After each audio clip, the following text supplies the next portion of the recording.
নমস্কার বন্ধুরা, কেমন আছেন আপনারা সবাই? আশা করছি বন্ধুরা আপনারা সবাই সুস্থ আছেন, ভালো আছেন। অন্যান্য দিনের মতো আজকেও কিছু ছোট ছোট টিপস শেয়ার করব, যে টিপসগুলো অ্যাপ্লাই করলে আপনাদের প্রত্যেক দিনের কাজগুলো সহজ হবে। চলুন আজকে টিপস দেখে নিই। আমাদের বাড়িতে এই ধরনের অনেক পুরনো তালা থাকে, যে তালা জং ধরে গেছে, বেকার হয়ে গেছে, আমরা কোনো কাজেই ব্যবহার করি না। এই ধরনের একটি পুরনো তালা আমি নিয়ে নিয়েছি। এর তালাটা জং ধরে গেছে, চাবিটাও নষ্ট হয়ে গেছে। এটাকে কিভাবে ব্যবহার করতে পারি? আমাদের বাড়িতে যে এই ধরনের মশা মারা ধূপকাঠিগুলো আমরা ধরাই, অনেক সময় এখানে সেখানে ধরিয়ে রাখি, আগুন ধরার সম্ভাবনা থাকে, বা দেখা যায় এখানে সেখানে ধরালেও কিছুটা হয়তো জ্বলে, তারপরে নিভে যায়। তাই এই ধরনের যে তালাগুলো থাকে, এটাকে এর যে চাবির জায়গাটা, তার মধ্যে আমরা কিন্তু এই ধরনের ধূপকাঠিগুলো আমরা রেখে দিতে পারি। খুব সুন্দর স্ট্যান্ডের কাজ করবে, এমনকি আগুন ধরারও সম্ভাবনা নেই, আর পুরোটা ধূপকাঠি কিন্তু খুব সুন্দরভাবে জ্বলবে। তাই বেকার হিসাবে ফেলে না দিয়ে কিন্তু আমরা এইভাবে ব্যবহার করতে পারি। ভালো লাগলে আইডিয়াটি কাজে লাগাতে পারি। আমরা ডিম আর আলু একসঙ্গে সেদ্ধ বসাই, কারণ গ্যাসটা কম হয়। এটা ঠিক কথা, কারণ আলুটাও সেদ্ধ হয়ে যায় ডিমের সঙ্গে সঙ্গে, এতে কম গ্যাস খরচে তরকারিটা রান্না হয়ে যায়। কিন্তু ডিম সেদ্ধ করতে নিলে অনেক সময় দেখা যায় ডিমটা যখন ফুটতে শুরু করে তখন অনেক সময় ডিম ফেটে যায়। কোনো কারণে ডিম যদি সেদ্ধ হওয়ার আগেই ফাটে, ডিমের ভেতরের থাকা অংশ সেটা বাইরে বেরিয়ে আসে, আর অনেকটা ডিমও নষ্ট হয়। আমাদের বাড়িতে এই ধরনের ঝাঁঝরি থাকেই, লুচি বা কোনো কিছু ভাজার জন্য আমরা ব্যবহার করি। আমরা ডিম সেদ্ধ করার সময় এই ধরনের ঝাঁঝরিগুলো কিন্তু অ্যাপ্লাই করতে পারি। এইভাবে যদি দেখুন, এই যে ঝাঁঝরির মধ্যে আমি ডিমটা দিয়েছি, এইভাবে ডিমটা সেদ্ধ করলে যতই জলটা ফুটতে থাকুক, ডিম কিন্তু কখনোই বাড়ি খাবে না, এমনকি একটি ডিমও আমাদের ভাঙবে না, মানে ফাটবে না। তাই এই টিপসটি অ্যাপ্লাই করবেন যদি আপনারা ডিমের সঙ্গে একসঙ্গে আলু দিয়ে দেন, আর দেখুন তুলতেও কতটা সুবিধা হবে সেদ্ধর পর। তাই এই টিপসটি ফলো করুন। পেঁয়াজ কাটার জন্য আমরা কম বেশি প্রত্যেকেই কিন্তু ছুরির ব্যবহার করে থাকি। অনেক সময় দেখা যায় যারা নতুন গৃহিণী এইভাবে ছুরি দিয়ে বা বটি দিয়ে ঝিরিঝিরি করে পেঁয়াজ কাটতে গিয়ে অনেক সময় হাত কেটে যায় বা বড় বড় টুকরো হয়ে যায়, বা বাড়িতে বড়রা কেউ না থাকলে ছোট বাচ্চারা থাকে, ছোট বাচ্চারা ঝিরিঝিরি করে পেঁয়াজ কাটতে গেলে নানা রকম টিফিনে ব্যবহার করে, দেখা যায় হাত কেটে যায়। তাই ছুরি বটি কাঁচির কোনো কিছুর প্রয়োজন পড়বে না। আমাদের বাড়িতে যে আলু ছোলার বা সবজির খোসা ছোলার এই ধরনের পিলার থাকে, এটার সাহায্যেই সেকেন্ডও সময় লাগবে না, একদম ঝিরিঝিরি করে কিন্তু পেঁয়াজ কেটে নেওয়া যাবে। আর এইভাবে যদি পেঁয়াজ কাটা হয় কোনো রকমভাবেই কিন্তু হাত কেটে যাওয়ার সম্ভাবনা থাকবে না।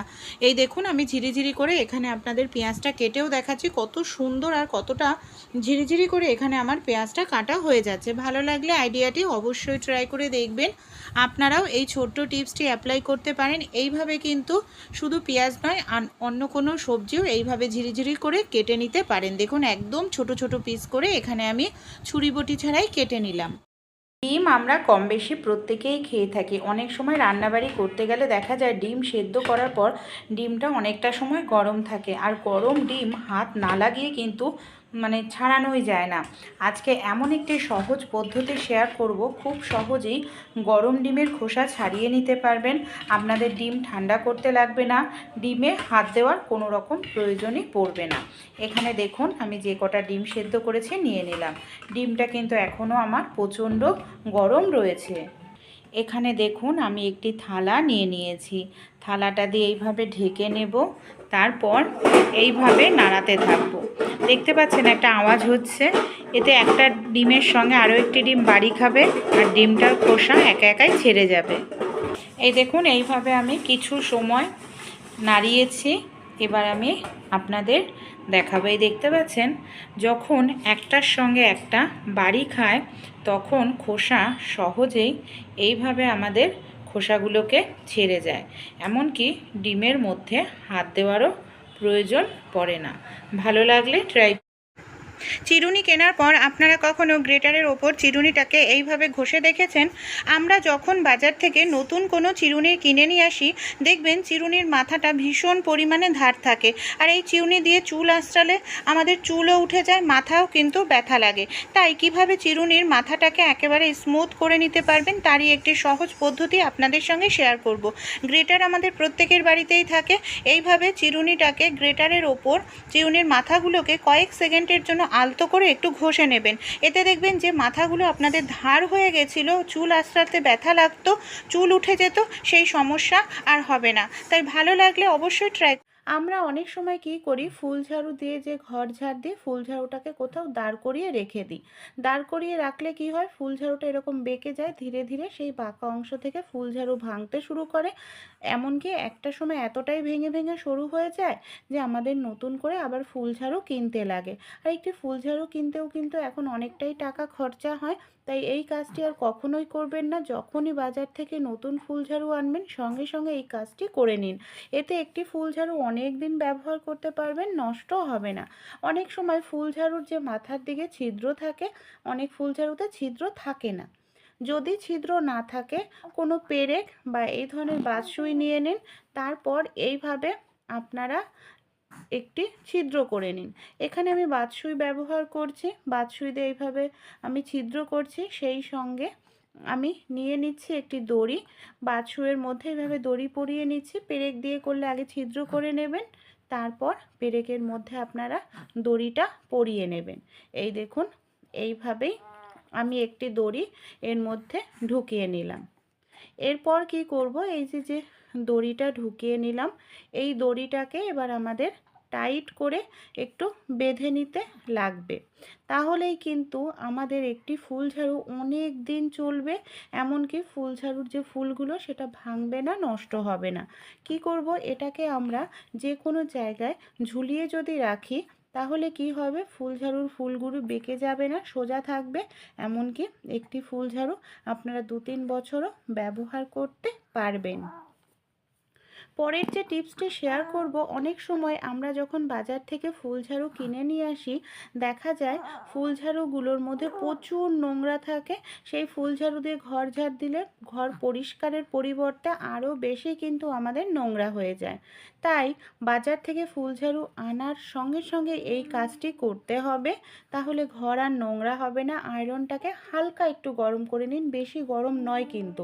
আর এটা প্লাস্টিকের ফুল ঝাড়ুতে করবেন না, নর্মাল যে প্রাকৃতিক ফুল ঝাড়ুগুলো হয়, যেটা প্রাকৃতিক ফুল দিয়ে তৈরি হয়, কাশফুল ধরনের, সেই ফুল ঝাড়ু দিয়ে এভাবে হালকা গরম আয়রনটা দিয়ে এইভাবে আয়রন করলেই দেখবেন গরম হিটের কারণে ফুল ঝাড়ুর যে ডাস্টগুলো আছে খুব সহজেই বের হয়ে যাবে। এরপর এই ফুল ঝাড়ু দিয়ে আপনারা ঘর ঝাড় দিলে কোনোভাবেই আপনাদের ঘর নোংরা হবে না। দেখুন কতটা পরিমাণ ডাস্ট ছিল, পুরোটা ডাস্ট বের হয়ে গেছে আমার। আর এবার আমি ফুল ঝাড়ুটা দিয়ে ঘর ঝাড় দিতে পারবো, ঘর সুন্দর পরিষ্কার হবে। আইডিয়াগুলি ভালো লাগলে ট্রাই করে অবশ্যই দেখবে।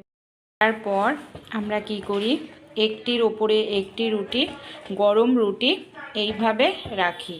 আর এই দেখুন, গরম রুটি রাখলে আমি দেখাচ্ছি, এই দেখুন জল জমতে শুরু করেছে। এই দেখুন, এতে কি হয়, নিচের যে রুটিটা এই দেখুন একদম কাদা কাদা হয়ে গেছে, আর নিচের রুটিটা আমাদের একদম নরম হয়ে যায়, ভিজে যায়, খেতে ভালো লাগে না। তাই আপনারা কি করবেন, আমাদের কম বেশি প্রত্যেকের বাড়িতেই লেবু জুস করার জন্য এই ধরনের প্লাস্টিকের জুসার থাকেই, যেটা হাত দিয়ে আমরা জুস করে থাকি। দেখুন সব সময় তো আর জুস করা হয় না, এটা বেকারই পড়ে থাকে। তাই এটাকে আমরা ব্যবহার করতে পারি। যখন রুটি করব, এইভাবে একটি পাত্রের মধ্যে বসিয়ে নেব। তারপর কি করব, গরম রুটিগুলোকে এইভাবে রাখবো। এই দেখুন, এইভাবে রাখলে কি হবে, রুটির যে গরম হাওয়াটা আছে খুব সহজেই কিন্তু সেটা বের হয়ে যাবে, যার কারণে দেখবেন আমাদের নিচের দিকটা ভিজবে না, মানে নিচের রুটিটা ভিজবে না। ভালো, আমরা কম বেশি তো প্রত্যেকেই খেয়ে থাকি বন্ধুরা, কিন্তু আমরা যখন রুটি বেলি অনেক সময় দেখবেন আমরা হাত দিয়েই আটাটা তুলে নিই। আর এইভাবে হাত দিয়ে আটা তুলে নিলে বেশি পরিমাণে আটা লাগে, এমনকি সেই রুটিটা খেলে গ্যাস অম্বলের পরিমাণও বেশি হয়, কারণ বেশি আটা দিয়ে রুটি বেললে সেই পোড়া আটাগুলো রুটির মধ্যে কিন্তু থেকেই যায়। আর বারবার আটাতে হাত দিলে দেখবেন এইভাবে আটাতে হাত দিয়ে আটাটা নিলে আটাও কিন্তু নষ্ট হয়ে যায়। তাই বারবার আটাতে হাত দিতে লাগবে না, এমনকি আপনারা খুব সামান্য পরিমাণে আটা দিয়ে রুটি বেলে নিতে পারবেন ছোট্ট একটি টিপস অ্যাপ্লাই করলে। শুধু একটি চা ছাঁকনির সাহায্যে, হ্যাঁ বন্ধুরা, শুধু একটি চা ছাঁকনির সাহায্যেই দেখবেন সহজেই রুটি বেলা হবে, কিন্তু আটাতে হাত দিতে লাগবে না। এখানে আমি নিয়ে নিয়েছি দেখুন স্টিলের এই ধরনের ছাঁকনি। স্টিলের বা প্লাস্টিকের যে কোনো ছাঁকনি আপনারা নিয়ে নেবেন। এখানে রুটি তৈরি করার লেচি নিয়ে নেব। তারপর এখানে আমি ছাঁকনি নিয়ে নিয়েছি। 1 চামচ আটা দিয়েই কিন্তু এখানে আমি 3-4টে রুটি সহজেই বেলে নিতে পারবো। আর এইভাবে রুটি বেললে আটাতে হাত দেওয়ার প্রয়োজন পড়ে না। দেখুন এখনও কতটা পরিমাণ আটা রয়ে গেছে। এবার আমরা এইভাবে যদি রুটি বেলি, নামমাত্র আটাতে হয়ে যাবে। আর রুটি করার পর রুটির মধ্যে অনেকটা আটা পোড়াও লেগে থাকবে না, সেই রুটি খেলেও গ্যাস অম্বল হবে না। দেখুন কত সুন্দরভাবে আমি রুটিটা বেলে নিচ্ছি। আর যদি আটার প্রয়োজনে পড়ে আটাতে হাত দিতে লাগবে না, এইভাবেই ওপর দিয়ে ছাঁকনি দিয়ে আমরা সামান্য পরিমাণ আটা দিয়ে দিতে পারবো। তাই আইডিয়াটি যদি ভালো লাগে আপনারাও ট্রাই করবেন। এইভাবে রুটি কিন্তু বেললে দেখবেন গ্যাস অম্বল হবে না, আর কম আটা নিয়েই রুটিটা বেলা হয়ে যাবে। দেখুন কত কম পরিমাণে আটা নিয়ে আমি রুটিটা বেলে নিলাম।